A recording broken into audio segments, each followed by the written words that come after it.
Rohingya ক্রাইসিসটা global যে ডিসকাশনের ম্যাপের থেকে আসলে দূরে চলে গিয়েছিল, মানুষের মেমোরিতেই ছিল না যে এটা একটা বড় একটা ক্রাইসিস, বড় একটা হিউম্যানিটেরিয়ান ক্রাইসিস। এবং এখানে যে বাংলাদেশকে যে 10 লক্ষের উপর রোহিঙ্গাকে যে বাংলাদেশে লুক আফটার করতে হচ্ছে, এই পুরো জিনিসটা গ্লোবাল যে কোনো ডিসকাশনে ছিল না।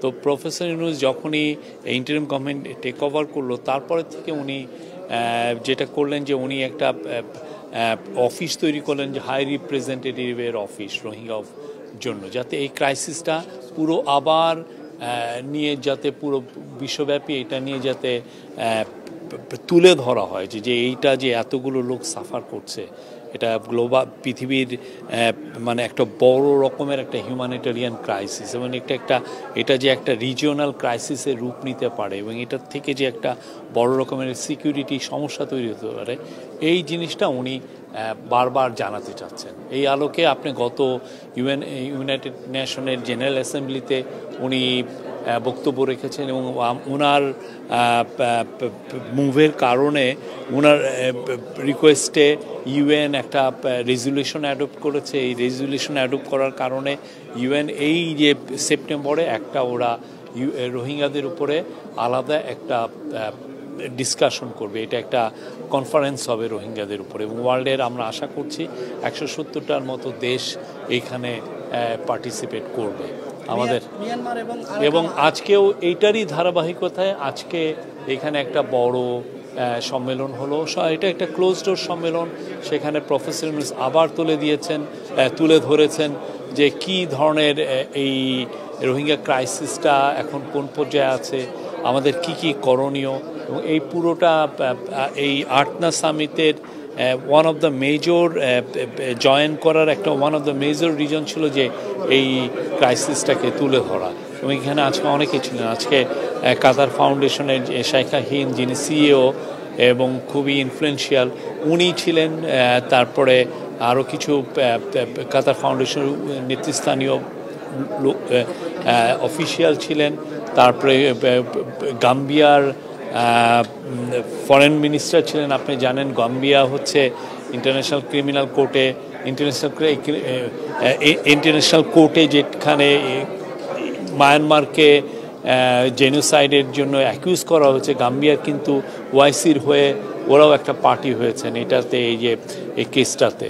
তো গাম্বিয়ার এখানে একটা রোল আছে। গাম্বিয়াও তুলে ধরেছেন যে না, এই ক্রাইসিসটা আসলে সবাইকে নিয়ে বলতে হবে, এটা নিয়ে বারবার বলতে হবে, এবং এই লোকদলকে ভুলে যাওয়া চলবে না।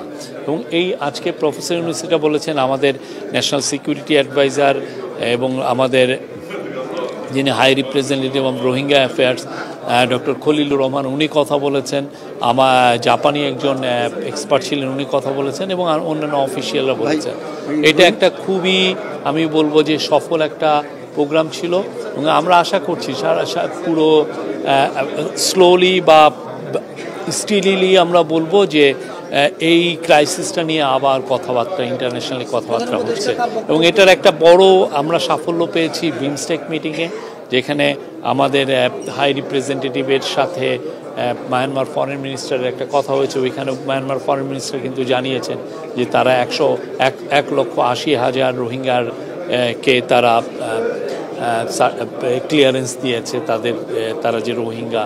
এবং এর ফলে আমরা আশা করছি যে এইটা একটা ধাপ, এটা অনেকগুলো ধাপের একটা ধাপ, যে এইটা আমাদের রিপ্যাট্রিয়েশনের দিকে এইটা আমাদেরকে হেল্প করবে।